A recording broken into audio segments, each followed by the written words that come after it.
मध्य प्रदेश की राजनीति और शिक्षा व्यवस्था से इस वक्त की एक ऐसी खबर सामने आ रही है जिसने पूरे देश के बुद्धिजीवियों और युवाओं के बीच एक नई वैचारिक जंग को अब छेड़ दिया है। भोपाल के बरकतुल्लाह विश्वविद्यालय का नाम बदलकर अब आधिकारिक तौर पर मां वाग्देवी भोजपाल विश्वविद्यालय करने का प्रस्ताव यूनिवर्सिटी की कार्य परिषद ने सर्वसम्मति से पास कर दिया है। लेकिन सवाल अब यह उठता है कि क्या सिर्फ किसी यूनिवर्सिटी का साइन बोर्ड बदल देने से वहां पर पढ़ रहे छात्रों का भविष्य एकदम से बदल जाएगा?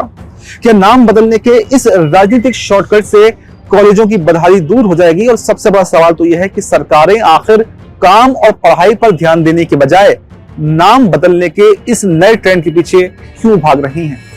इस पूरे घमासान को जरा गहराई से समझने के लिए हमें इतिहास के उन पन्नों को टटोलना होगा जो इस 56 साल पुरानी यूनिवर्सिटी की बुनियाद से जुड़े हुए हैं। साल 1970 में इस प्रमुख उच्च शिक्षा केंद्र की स्थापना भोपाल विश्वविद्यालय के रूप में हुई थी और इसके बाद में साल 1988 में अर्जुन सिंह की सरकार के दौरान देश की आजादी में अपना सब कुछ न्यौछावर करने वाले भोपाल के महान स्वतंत्रता सेनानी मौलाना बरकतुल्लाह के योगदान को अमर बनाने और उन्हें सर्वोच्च सम्मान देने के लिए इसका नाम बरकतुल्लाह विश्वविद्यालय कर दिया गया था। तब सरकार ने यह कहकर नाम बदला था कि जो क्रांतिकारी देश से दूर रहकर भी भारत के पूर्ण स्वतंत्रता के लिए लड़ता रहा, उसकी यादें युवाओं को प्रेरित करेंगी। दरअसल आपको बताएं, मौलाना बरकतुल्लाह का जन्म साल 1854 में भोपाल में हुआ था। वो एक प्रखर राष्ट्रवादी, विद्वान और निर्भीक पत्रकार थे जिन्होंने 8 भाषाओं पर महारत हासिल की थी।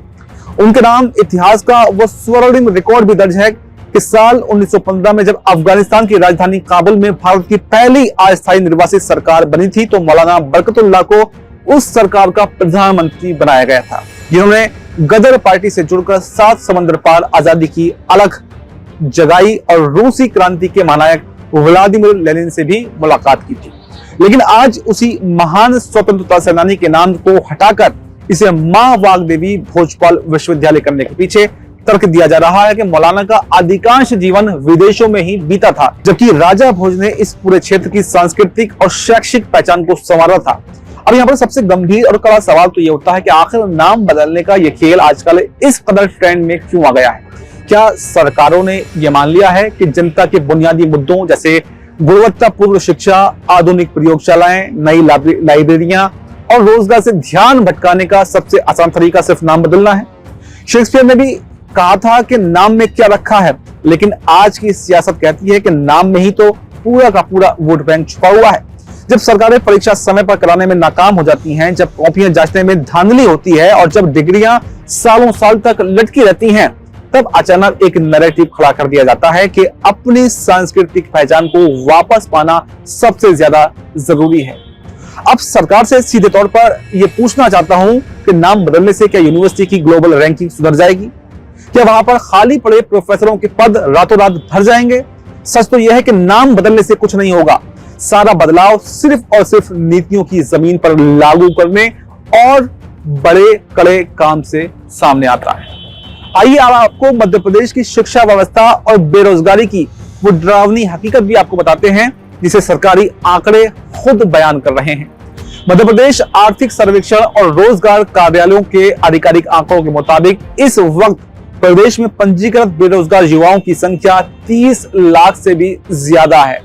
सबसे भयानक स्थिति यह है कि इनमें से लाखों युवा पोस्ट ग्रेजुएट, इंजीनियर और पीएचडी होल्डर्स हैं जो चपरासी और ग्रुप डी की नौकरियों के लिए लाइनों में खड़े हुए हैं। उनको वो नौकरियां भी नहीं मिल पा रही हैं। नेशनल अचीवमेंट सर्वे और विभिन्न शिक्षा रिपोर्टों से साफ है कि मध्य प्रदेश के ग्रामीण इलाकों के सैकड़ों सरकारी स्कूल और कॉलेज आज भी सिंगल टीचर यानी कि सिर्फ एक शिक्षक के भरोसे ही चल रहे हैं। कई सरकारी कॉलेजों में सालों से साइंस और कंप्यूटर लैब में ताले लटके हुए हैं क्योंकि वहां पर कोई टेक्निकल स्टाफ ही नहीं है। बजट का एक बड़ा हिस्सा शिक्षा के बुनियादी ढांचे को मजबूत करने, नई यूनिवर्सिटी बनाने और रिसर्च ग्रांट देने के बजाय इन्हें लोक लुभावन राजनीतिक फैसलों, बोर्ड बदलने और नामकरण के आयोजनों में फूंक दिया जाता है, जो सीधे तौर पर युवाओं के भविष्य के साथ में एक क्रूर खिलवाड़ है।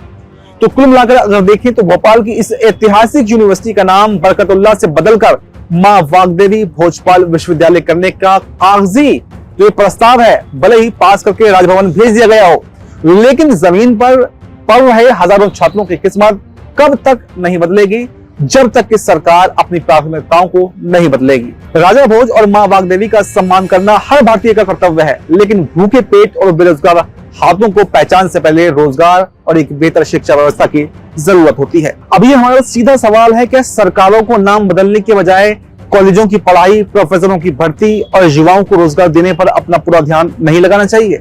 इस पर आपकी क्या राय है? आपकी जो भी राय हो हमें कमेंट बॉक्स में जरूर बताकर जाएं और देखते रहें ZMPC।